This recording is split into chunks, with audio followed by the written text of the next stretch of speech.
2011 में चलती ट्रेन से मुझे कुछ बदमाशों ने, मैं वॉलीबॉल चैंपियन भी रह चुकी हूँ, 2011 में चलती ट्रेन से मुझे बदमाशों ने एक ने बाहर फेंका। दुर्भाग्य ये था कि उसी समय दूसरी ट्रैक से ट्रेन आई और मैं उस ट्रेन में टकराई, फिर नीचे गिरी। दोनों ट्रेनें निकल गईं। कुछ देर बाद मैंने हाथ को ऐसे रख के उठने की कोशिश किया तो देखा कि मेरा पैर कट चुका था। थाई को उठा के देखा, मेरा पैर ऐसे जीन्स में लटका हुआ था, ब्लड फोर्सफुली निकल रहा, दूसरे पैर की हड्डियाँ टूट टूट के बाहर निकल चुकी थी। पूरी रात मैं चिल्लाती रही ट्रैक पे, छोटे छोटे पत्थर होते ऐसे चिल्लाती रही कि कोई बचा ले, कोई बचा। पर जब इतना ही नहीं, फ्री का इन्विटेशन भी लोगों को मिल गया था। कुछ लोगों को ट्रैक पे, आपने ट्रेन की ट्रैक पे छोटे छोटे चूहे देखे होंगे, मेरे उतर रहे थे। मेरा ब्रेन कॉन्शियस मेरा पूरा काम कर रहा था मेरे, लेकिन करीब पूरी रात ऐसे बीता।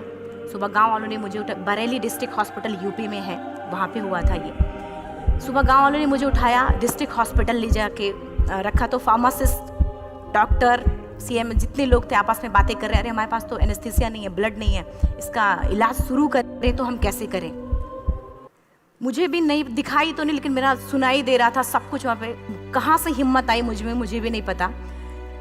मैंने बोला वहाँ पे कि सर जब मेरा पूरा पैर कटा, तब मैंने इतनी देर रेलवे ट्रैक पे थी, मैं उस चीज़ को बर्दाश्त किया, तो अभी तो आप मेरे अच्छे के लिए मेरे पैर काटेंगे। शायद आपको यकीन नहीं होगा या फिर कभी आप लोगों ने ये चीज़ नहीं देखी, कोई डॉक्टर या फार्मासिस्ट अपना ब्लड दे के किसी पेशेंट को बचाया। मेरी इस बात को सुनने के बाद वहाँ के डॉक्टर और फार्मासिस्ट दोनों ने एक एक यूनिट ब्लड दिया और मेरे पैर को बिना एनेस्थीसिया अलग कर दिया गया। आज भी मैं उस दर्द को महसूस करती हूँ। जब भी मैं जब बोलती हूँ तब मैं वो चीज़ें महसूस करती हूँ। उसके बाद जब बात मीडिया में आई, लोगों को पता चला कि अरुणिमा नेशनल प्लेयर है, तब तक सब ठीक ठाक चल रहा था। प्लेयर होने की वजह से अच्छा ट्रीटमेंट मिलना शुरू हुआ। एम्स के हॉस्पिटल के बेड पे मैंने डिसाइड किया, क्योंकि अपनी बातें हम चिल्ला चिल्ला के करे, वो सिस्टम की इतनी हाई लेवल की बातें हो रही थी कि हम एक मध्यम वर्गीय फैमिली से थे, हम अपनी बातें चिल्ला चिल्ला के कह रहे थे, लेकिन कोई नहीं सुन रहा था। मैंने अपने दिल, दिमाग, अंतरात्मा से ये चीज़ सोच ले कि ठीक है, आज आपका दिन है, जितना चाहो बोल लो, एक दिन तो मेरा दिन आने वाला, मैं प्रूफ कर दूंगी कि मैं क्या हूँ, मैं क्या थी, ये मैं प्रूफ कर दूंगी। हॉस्पिटल के बेड पे डिसाइड किया वॉलीबॉल नहीं, लाइफ का सबसे टफ गेम करना है। तब मैंने माउंटेनिंग चुना।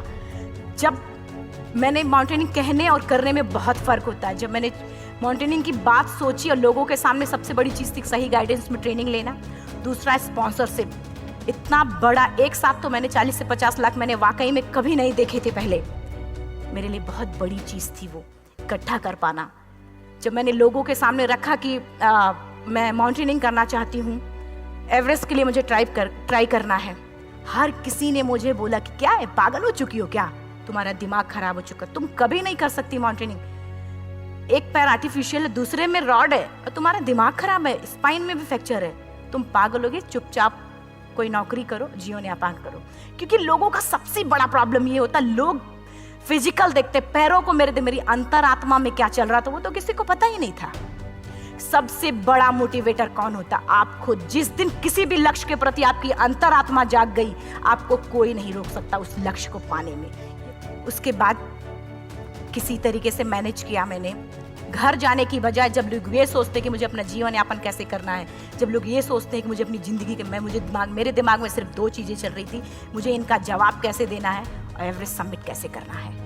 फर्स्ट तुरंत गए बछेंद्री मैम के पास। जब मिले, मैम ने फर्स्ट टाइम जब मुझे देखा तो उन्होंने कहा, अरुणिमा, उनकी आंखों में आंसू आ गए। उन्होंने बोला, अरुणिमा, तूने ऐसी हालात में एवरेस्ट जैसे दुरूह पहाड़ के बारे में सोचा तो तूने अपने अंदर तो एवरेस्ट फतह कर लिया, अब तो सिर्फ लोगों के लिए। प्लानिंग भी कर ली, मैम भी मिल गई, सब हो गया, लेकिन जब उतरते हैं फील्ड में तब पता चलता कि हम क्या हैं।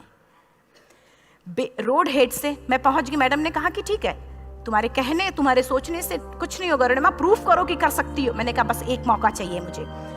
वाकई में जब मैं माउंटेन में पहुंची, रोड हेड से बेस कैंप लोगों को 2 मिनट लगता था, मुझे 3-3 घंटे लगते थे, क्योंकि मेरे राइट लेग की हड्डियां भी नहीं जुड़ी थी। लेफ्ट मेरा आर्टिफिशियल लग चुका था, लेकिन स्टंप एकदम रेड, उसका मतलब घाव एकदम नए थे। मैं अगर पैर रखती थी तो मेरे पैर से जोर से अगर दबा देती थी तो पैर से मेरे ब्लड आने लगता था। सारे लोग नॉर्मल थे वहाँ पे। हर कोई ये बोलता कि एक पीक के लिए जाते थे तो हर कोई मुझे ये बोलता कि अरुणिमा, तुम धीरे धीरे आओ। मेरे दिमाग में हर बार यही बात चलती थी कि क्या है, मैंने एवरेस्ट का प्लान किया, मैं इनके बराबर भी नहीं चल पा रही हूँ। खुद से संकल्प लिया कि कोई बात नहीं, एक दिन ऐसा आएगा कि मैं इनसे पहले जाऊंगी। और आपको शायद यकीन ना हो, आने वाले 8 महीने बाद पूरा का पूरा वेट उठा के बेस कैंप से साथ निकलते और टॉप पे पहले पहुंचते। ऐसे करके देखते थे कि अरे ये लोग तो पीछे। खुशी होती थी। उससे भी ज़्यादा मुझे खुशी तब होना शुरू हुआ जब वो सारे लोग आके मुझसे ये पूछते, मैडम खाते क्या हो। मैं जब एवरेस्ट के लिए गई, मेरे लिए सबसे बड़ा एवरेस्ट की जर्नी में मेरे सबसे बड़ा चैलेंज यही था कि दूसरे को समझा पाना। मैं नहीं समझा पाती कि भाई मैं कर सकती हूँ।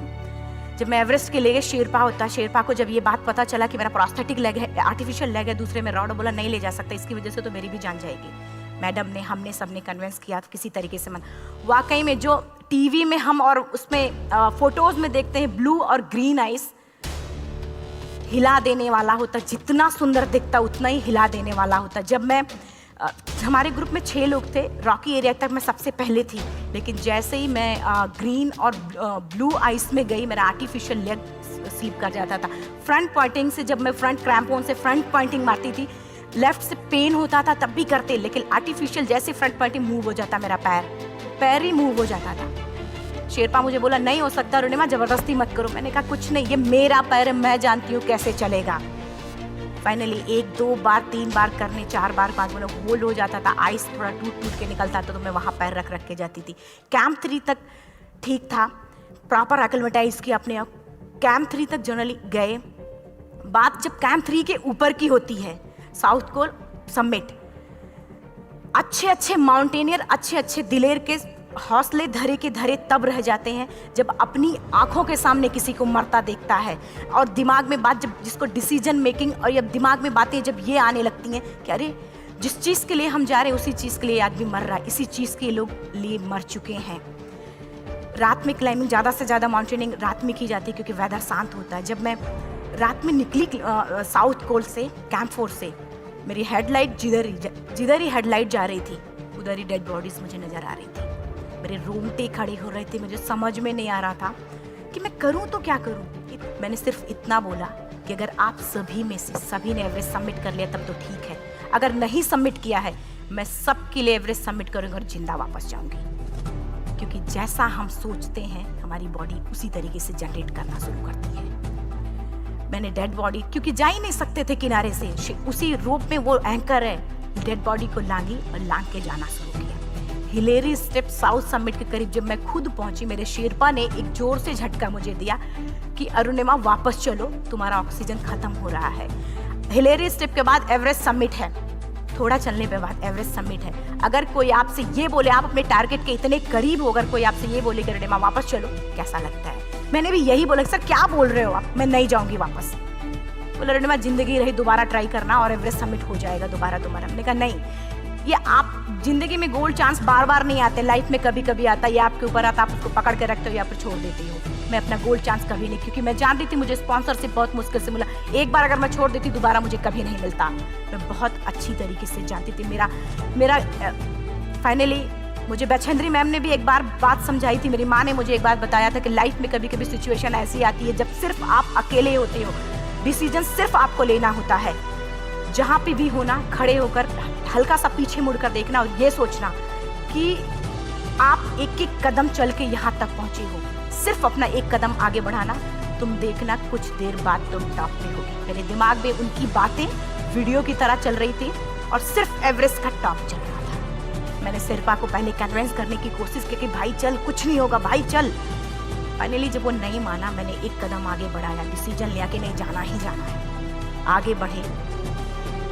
करीब 1 से 1.5 घंटे बाद मैं टॉप पे था। मेरे रोंगटे खड़े हो जाते हैं। मेरा दोनों हाथ ऊपर करके जोर जोर चिल्लाने का मन कर रहा, कितनी जोर से चिल्लाऊं, इतनी जोर से चिल्लाऊं कि सबको बता दूं कि आज मैं टॉप ऑफ द वर्ल्ड पे हूँ। उन लोगों को बता दो जो लोग ये सोचते हैं, लड़की, दूसरे विकलांग, तीसरे मिडिल क्लास में, जो लोग एक बार हार के फिर दोबारा लड़ना नहीं चाहते, जो लोग हारने के बाद सोचते हैं कि हम दोबारा कुछ कर नहीं सकते, उन लोगों को मैं चिल्ला चिल्ला के टॉप से बताना चाहती थी कि नहीं, आप सब कुछ कर सकते हो। सिर्फ एक सोच की विकलांगता, हैंडीकैप आदमी यहाँ से होता है, यहाँ से नहीं। अगर यहाँ से जो आदमी विकलांग है तो नॉर्मल आदमी भी विकलांग है, जो अगर यहाँ से विकलांग है।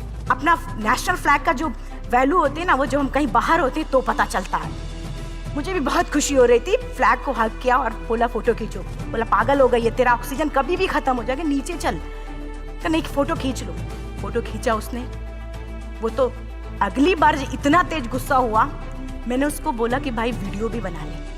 8848 की हाइट पे जब मुझे शेरपा, कोई भी शेरपा को बोलेगा भाई वीडियो बना, तो परेशान हो जाएगा, पागल हो चुकी, तू मर जा यहाँ, मैं जा रहा हूँ नीचे। मैंने कहा नहीं कुछ नहीं होगा, आप बनाओ वीडियो। लोग भी सोचो कि वाकई में लड़की को इतना बड़ा रिस्क लेने की क्या जरूरत थी कि जिंदगी कभी भी जा सकती थी इसकी। लेकिन मैंने वो रिस्क लिया क्यों? कि मैं चाहती थी, कहीं ना कहीं से मेरे भी दिमाग में ये बात आ चुका था कि मैं जिंदा वापस ना जाऊं। मैं चाहती थी कि अगर मैं जिंदा ना जाऊं तो ये वीडियो मेरे इंडिया, शेरपा से मैंने यही बात बोली, ये वीडियो अगर मैं जिंदा नहीं जाती, ये वीडियो मेरे इंडिया पहुंचा देना, मेरे यूथ तक चला जाएगा। क्योंकि मैं चाहती थी कि 11 अप्रैल 2011 को मेरा एक्सीडेंट हुआ, 21 मई 2013 10:55 पे मैं टॉप ऑफ द वर्ल्ड।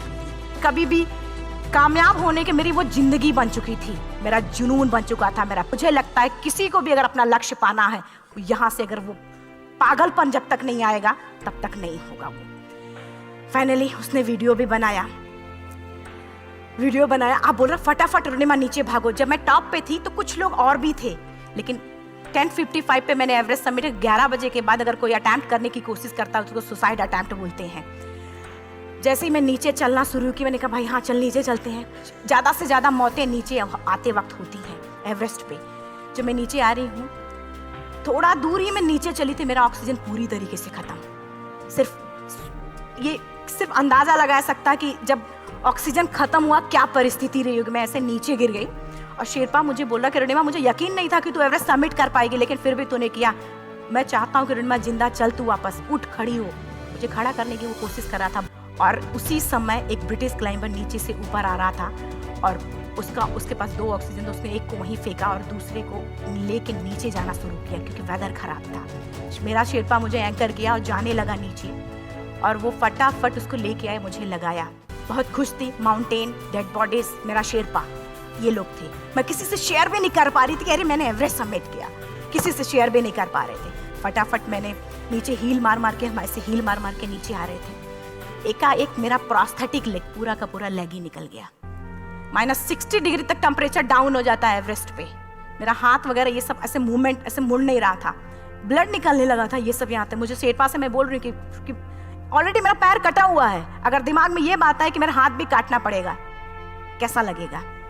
पैर को घसीट चलना शुरू हुआ। कुछ दूर नीचे चलने के आने के बाद रॉक था, उसमें घुसे, पैर को खोला, सही किया, फिर नीचे चलना। Camp 4 to summit to camp 4 3500 feet है और इसमें टोटल जनरली लोग 16 से 17 घंटे में समिट कर लेते हैं। मुझे टोटल 28 घंटे लगे थे। हर माउंटेनियर, चाहे बाहर का या फिर इंडिया का, हर किसी ने ये मान लिया था कि अरुणिमा जिंदा वापस नहीं आएंगी। हर किसी ने ये चीज़ मान लिया था।